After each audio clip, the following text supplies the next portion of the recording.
Il est 8h10, l'heure de l'interview d'actualité. Thomas, ce matin, vous recevez le professeur Yazdan Pana. Bonjour et bienvenue à vous, Yazdan Pana. Vous êtes infectiologue et membre du conseil scientifique. Pour évoquer le nombre de contaminations au Covid en ce moment dans le pays, le ministre de la Santé, Olivier Véran, a parlé d'un raz-de-marée. Un raz-de-marée, c'est inquiétant dans la vie. Est-ce qu'il vous préoccupe, vous? Est-ce que vous vous dites, certes, c'est massif, mais c'est pas si grave?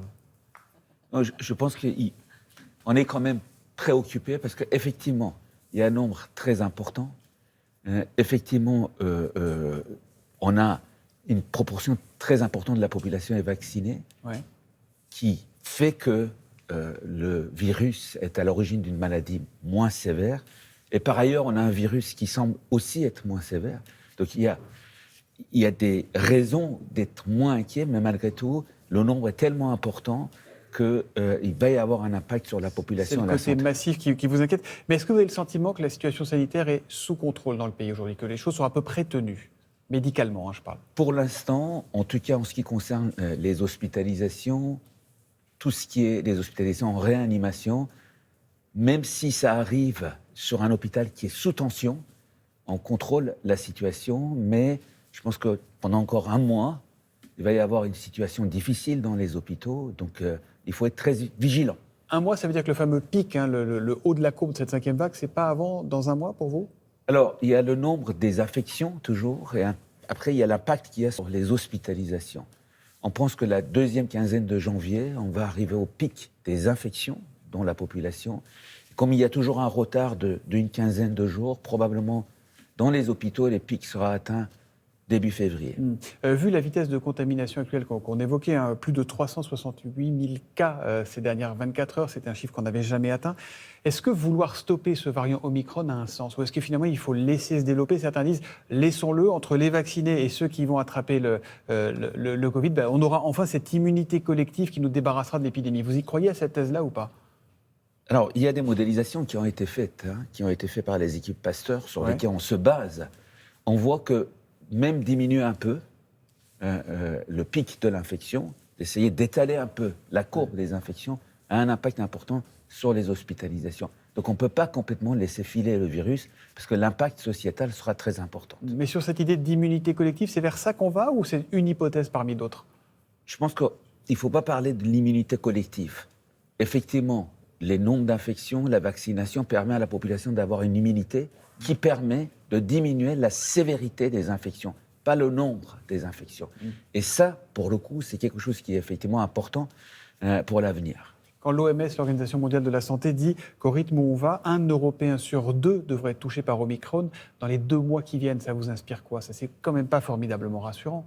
Alors, ça montre la transmissibilité de ce virus. C'est ce qu'on est en train d'assister. Vous avez dit 300 plus de 368 000. Ouais. En sachant qu'en plus, on ne détecte certainement pas tout. Donc ça veut dire qu'on doit être à 500 000 cas par jour, ce qui est énorme. Donc du coup, le fait qu'il y ait une personne sur 2 qui soit infectée, c'est effectivement possible. Heureusement que c'est moins sévère et heureusement qu'on est vacciné. Ça serait la catastrophe s'il n'y avait pas de vaccin. On serait quoi? Je pense que là, s'il n'y avait pas de vaccin, l'impact sur l'hospitalisation, ça serait très important. On dit souvent que c'est moins sévère, ce virus-là, mais on ne dit pas. Et il faut le dire. S'il n'y avait pas de vaccin, on serait complètement submergé. Est-ce qu'on se teste trop en France? Est-ce que finalement se tester quand ça se contamine aussi vite, ça a encore un sens?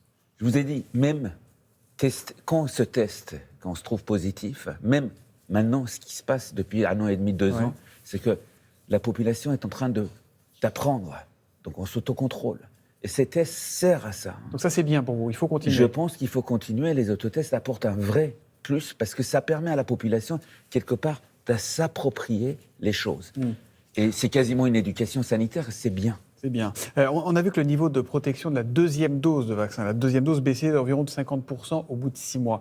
On peut se dire que ça sera la même chose peut-être avec la 3e dose. Est-ce qu'on va donc inexorablement vers une 4e dose? Alors, je pense que pour l'instant, on n'a pas assez de data pour voir un peu la durabilité de la 3e dose. Donc pas assez d'éléments. Voilà, pas assez d'éléments. C'est-à-dire que c'est pas mécanique. C'est pas parce que la 2e dose a baissé de 50% en 6 mois que la 3e baissera de 50% en 6 mois.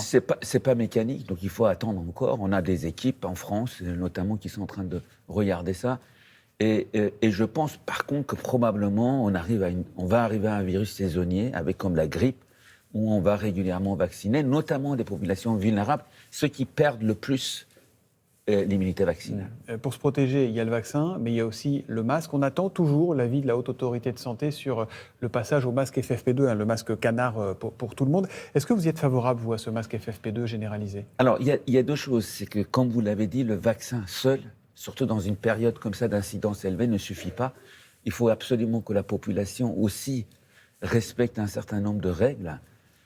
Après, sur le débat actuel entre le masque FFP2 et le masque chirurgical, premièrement, il est très important de rappeler qu'il faut porter un masque et porter un masque correctement. Ouais. Que les infections surviennent quand on enlève le masque pour manger, puisqu'on est obligé, quand on le porte mal, sous le nez, sur le cou, on voit souvent dans le métro, dans le bus.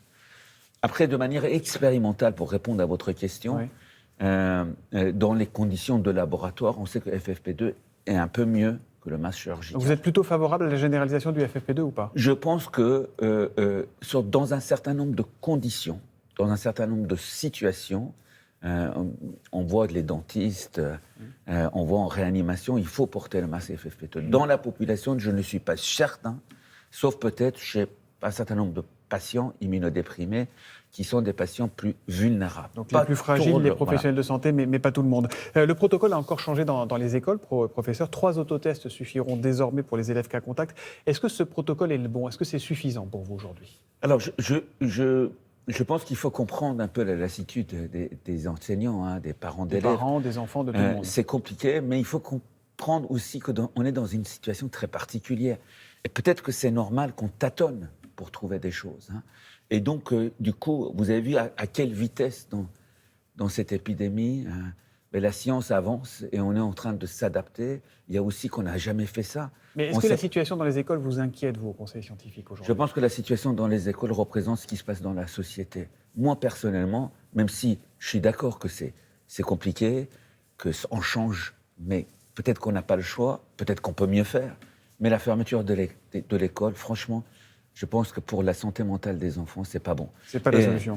Et je pense qu'il y a beaucoup de pays qui enfermaient des écoles. Et dans ces pays-là, il y a beaucoup de gens qui râlent. Pourquoi on ferme les écoles? Et je pense que c'est quelque chose qui va rester comme positif en France. Chez les parents des enfants de 5 à 11 ans, il y a une forte réticence à la vaccination pour les plus petits. À peine 2% d'ailleurs de cette tranche d'âge a reçu une seule dose pour l'instant. Je ne connais pas votre vie personnelle, mais si vous aviez des enfants de cet âge-là, est-ce que oui ou non vous les feriez vacciner, vous? Non, mes enfants, ils sont un peu plus grands, parce que le plus petit, il a 15 ans, il est vacciné. Alors on va aller sur le cas théorique. Si vous aviez des enfants de 5 ans, je les aurais vaccinés dans la période actuelle, parce que je pense que, malgré tout, il y a des données sur la sécurité aux États-Unis qui ont vacciné les enfants, parce qu'ils ont plus d'enfants comorbides beaucoup plus rapidement. On a vu que, finalement, il y a des millions d'enfants vaccinés, qu'il n'y a pas d'effet secondaire, en tout cas, qui nous alerte. Et il y a un bénéfice pour l'enfant, mais aussi pour la société. Donc je l'aurais vacciné. Pour vous, la réponse est oui. Dernière question, on a entendu à Chypre d'un variant Deltacron, qui serait un mélange du Delta et du Omicron. Est-ce que ce variant existe vraiment? Est-ce qu'il est dangereux? Est-ce que c'est l'étape d'après? Est-ce qu'on n'en sait rien?